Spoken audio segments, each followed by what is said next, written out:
હવે સમાચારોમાં આગળ વાત કરીએ તો આજની યુવા પેઢીને ડ્રગ્સ જેવા નશાથી બચાવવા માટે યુથ નેશન સંસ્થા દ્વારા દર વર્ષની જેમ આ વર્ષે પણ આંતરરાષ્ટ્રીય ડ્રગ્સ વિરોધી દિવસને 26 જૂનના રોજ આ કાર્યક્રમ યોજાશે અને જે સુરતની જય અંબે વ્યસન મુક્તિ કેન્દ્ર દ્વારા યોજવામાં આવ્યું છે।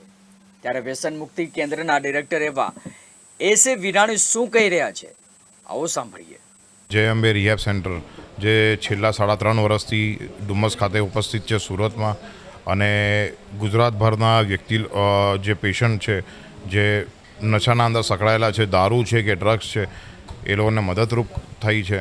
જે અહીંયા જે પેશન્ટ લોકો છે એ લોકોને શું ટ્રીટમેન્ટ મળતી હોય, બહુ બધા રિહેબ છે, બહુ બધા લોકોના ઘરવાળાના સવાલ હોય છે કે ત્યાં ટોર્ચર તો નહીં થતું હશે, ત્યાં મારતા તો નહીં હશે, પણ અમારા સેન્ટરમાં એવું કોઈ જ વસ્તુ નથી। એક ઘરથી દૂર એક ઘર જેવું અહીંયા જે વાતાવરણ છે।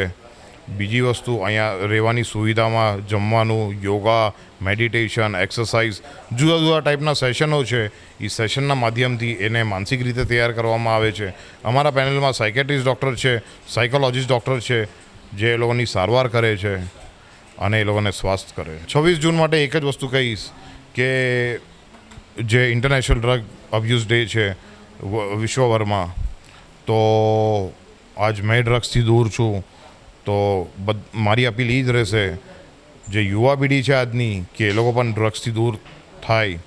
અગર મેં કરી શકું છું તો તમે પણ કરી જ શકો છો। મેં પોતે 2.5 થી 3 વર્ષ સુધી તો બહુ ફાઇટ કરી પોતાના સેલ્ફ સાથે, બહુ બધી વસ્તુઓ કરી, દવા, ભગત ભુવા, મતલબ કોઈ બી વસ્તુ બાકી નથી રાખી કે જેના માધ્યમથી હું મારો નશો છોડું।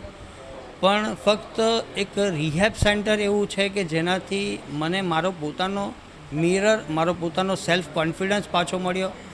એટલે આ જ વસ્તુ હું લોકોને મેસેજ આપવા માગું છું કે રિહેબ સેન્ટર છે જેનાથી તમારો પરિવારજન સુધરી શકે છે, એક સારી લાઈફ જીવી શકે છે, અને તમારી સાથે તમારે જે પણ તમારા પ્રિય છે, આ મેસેજ તમને લાગતા વળગતા જે પણ જોવો છો એને મેસેજ આપો કે આવી કોઈક સંસ્થા છે જેના માધ્યમથી સુધરી શકે છે।